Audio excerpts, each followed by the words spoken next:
Desserts అంటే ఎవరికి ఇష్టం ఉండదో చెప్పండి. ఆటోమేటిక్గా మనం ఒక ఫుల్ మీల్ చేసాక ఖచ్చితంగా మనకి స్వీట్ క్రేవింగ్స్ లేదంటే కూలింగ్గా ఏమైనా తింటే బాగుండు అనిపిస్తుంది కదా.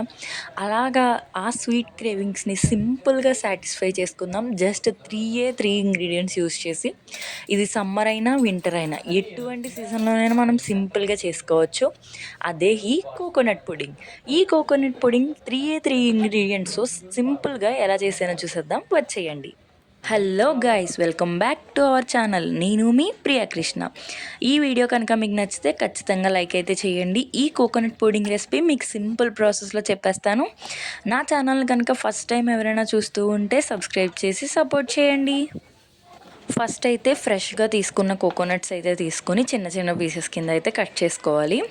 కట్ చేసుకున్నాక మనం మిక్సీ బ్లెండ్ చేసుకోవాలన్నమాట. ఆ పీసెస్ వేసుకొని కొద్దిగా వాటర్ అయితే వేసుకోవాలి. ఎక్కువ వాటర్ వేసుకుంటే మిల్క్ అనేవి బాగా పలుచగా అయితే వచ్చేస్తాయి. మనకి మిల్క్ కొంచెం థిక్గా ఉండాలి కాబట్టి కోకోనట్ పీసెస్ కొద్దిగా వాటర్ అయితే యాడ్ చేసుకొని బాగా బ్లెండ్ చేసుకోవాలన్నమాట. మొత్తం బాగా బ్లెండ్ చేసుకున్నాక ఈ కోకోనట్ ఏదైతే మనం బ్లెండ్ చేసుకున్నామో అది తీసుకొని మొత్తం స్ట్రెయిన్ చేసుకోవాలి. మిల్క్ బాగా వచ్చేలాగా గట్టిగా స్ట్రెయిన్ చేసుకుంటే మనకి కోకోనట్ మిల్క్ అనేది ఎక్స్ట్రాక్ట్ అయిపోతుంది అనమాట. తర్వాత ఆ మిల్క్ని తీసుకొని ఒక ప్యాన్ పెట్టుకొని ప్యాన్ కొంచెం హీట్ అయ్యాక మిల్క్ అయితే వేసుకోవాలి. తర్వాత మీ షుగర్ పౌడర్ అయినా యాడ్ చేసుకోవచ్చు, లేదా షుగర్ అయినా యాడ్ చేసుకోవచ్చు. మీకు ఎంత స్వీట్నెస్ కావాలనుకుంటున్నారో అంత స్వీట్నెస్కి అయితే షుగర్ పౌడర్ అయినా యాడ్ చేసుకోవాలి. ఫ్లేవర్ కోసం వేసుకుంటే వెనిలా ఎసెన్స్ అయితే యాడ్ చేసుకోవచ్చు. నా దగ్గర లేవు కాబట్టి నేను స్కిప్ చేస్తున్నాను. తర్వాత షుగర్ వేసుకొని ఒక 5 minutes అలా కలుపుతూ ఉండాలన్నమాట. పాలు కొంచెం దగ్గరికి పడుతున్నప్పటికీ ఒక 2 spoons అయితే కార్న్ పౌడర్ అయితే యాడ్ చేసుకోవాలి. కార్న్ పౌడర్ వేయడం వల్ల మనకి కన్సిస్టెన్సీ అనేది బాగా థిక్గా అవుతుంది అనమాట. తర్వాత కార్న్ పౌడర్ వేసి 2 spoons బాగా మిక్స్ చేసుకోవాలి.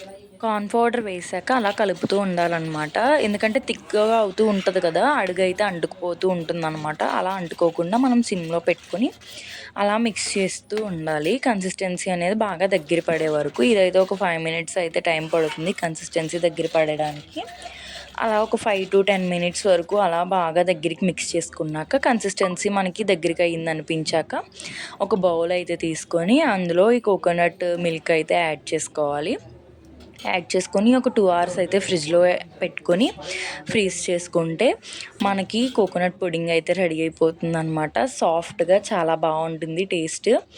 మీరు కూడా ఎప్పుడైనా ఈ డెజర్ట్ ఖచ్చితంగా ట్రై చేయండి. మనకి పెద్ద టైం కూడా పట్టదు. స్వీట్ క్రేవింగ్స్ని, డెజర్ట్ క్రేవింగ్స్ని సింపుల్గా సాటిస్ఫై చేసేసుకోవచ్చు. జెల్లీ కన్సిస్టెన్సీలో లాగా చాలా బాగా అయితే వచ్చిందనమాట. ఇది హెల్దీ కూడా చెప్పాలంటే.